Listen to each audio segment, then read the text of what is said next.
Hello mga guys, this is Kuya Mike TV at ating sagutan itong number 207. Yan, 207 EPS sample exam.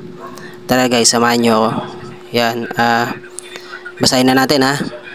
Okay, sabi ni Ga, E blank, Hirumi Moyeyo. Yan yung sabi ni Ga. Ang sagot naman ni Na ay Subakyeyo, Churo Yurum Chure, Mani Muklunde, Aju Tarayo. Ang sabi ni Guy in English ay what is the name of this? Yan what is the name of this? Sabi ni Ga. Sagot naman ni Na in English ay this is a watermelon. We usually have it in summer and it is very sweet. Yan. Ito naman yung apat na pamimilian natin at isa dyan ang tamang sagot o top answer. Number 1, Kugi. Si Kugi in English ay meat.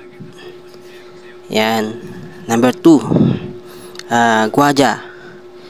Si Guaja in English ay cookie. Yan. Number 3, si Quail.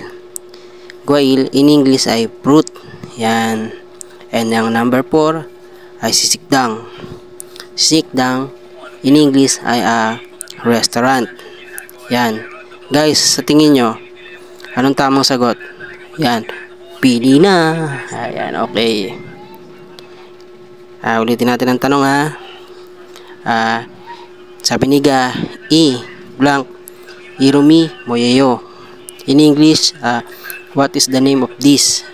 Sabi naman ni Ga, Subakyeyo, Churo Yurum Chure, Mani Muklunde, Achu Darayo. In English, this is a watermelon. We usually have it in summer and it is very sweet. Ayan guys. Alam niyo ang tamang sagot? Comment na. Hindi, sasabihin ko na. Ang tamang sagot ay number 3. Yan. Correct answer is 3. Si Guail. Fruit. Ito ang this is a watermelon we usually have in the summer and it is very sweet. Yan. Guys, sana may natutunan kayo. Gamitin nyo na lang yung Wukahonjik technique. Ang technique natin na ginamit ay Wukahonjik. Yan.